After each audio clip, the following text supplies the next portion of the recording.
Fellow citizens, I respect the founders of this nation. They were brave, great men who shaped a great age. However, I cannot view them from the same perspective as you. While I admire their deeds, I cannot ignore the glaring contradictions between their ideals and the reality of slavery. In July of 1852, in Rochester, New York, on the heels of America's 76th birthday, Frederick Douglass, a renowned orator, abolitionist, and former slave, criticized the United States for celebrating its political freedom while millions of Black Americans were still enslaved. Douglass delivered his "What to the Slave is the 4th of July" speech at the historical Corinthian Hall to the Rochester Ladies of Anti-Slavery Society.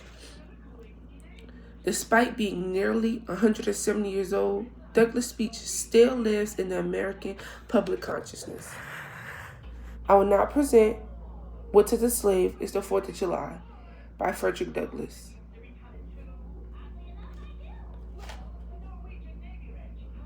Why am I asked to speak today?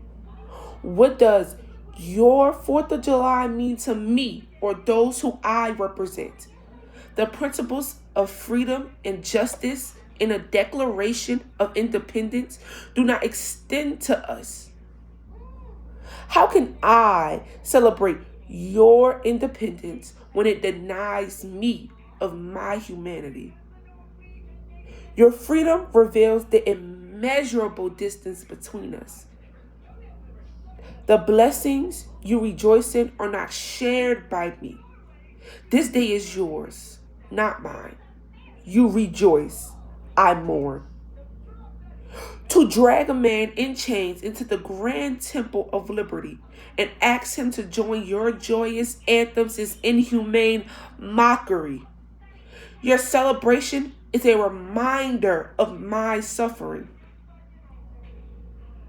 The sunlight that brings light and healing to you brings stripes and death to me. Your shouts of joyous echoes as a mournful wail to millions in chains.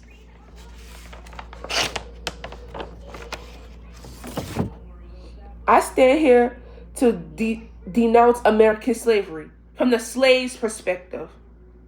This nation's conduct has never looked blacker. America is false to its past, present, and future. In the name of humanity, liberty, and the Constitution, I dare to call out the sin and shame of slavery. I will not equivocate. I will not excuse. Slavery is a system marked by blood and stained with pollution. Do I need to argue that slave is man? The laws of this nation already acknowledge it. Yet, while we work, build, read, write, and worship like any other men, we are denied the rights of men. The slave's humanity is conceded in the very laws that oppress him. Why must I prove what is already evident? Must I argue that slavery is wrong? That it's wrong to rob men of their liberty, work them without wages, and tear them apart from their families? No. I will not waste time on such argument. The wrongfulness of slavery is self-evident. What is needed now is not argument, but fire, thunder, and storm to awaken the consciousness of this nation. What to the slave is your 4th of July? It is a day that reveals gross injustice and cruelty he suffers. Your celebration is a sham. Your liberty, an unholy license. Your prayers and your hymns, hypocrisy. Your nation crimes against God and man are unmatched in a barbarity and shamelessness. Yet, I do not despair. The forces of justice are at work, and the downfall of slavery is certain. The world is changing. Knowledge and light are spreading.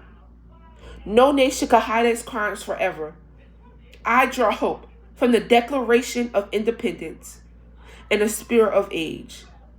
The day will come where freedom reigns and all men will stand equal. Until that day, I will strive with all my strength to break the chains of slavery. I will not be driven from my post, no matter the peril or cost.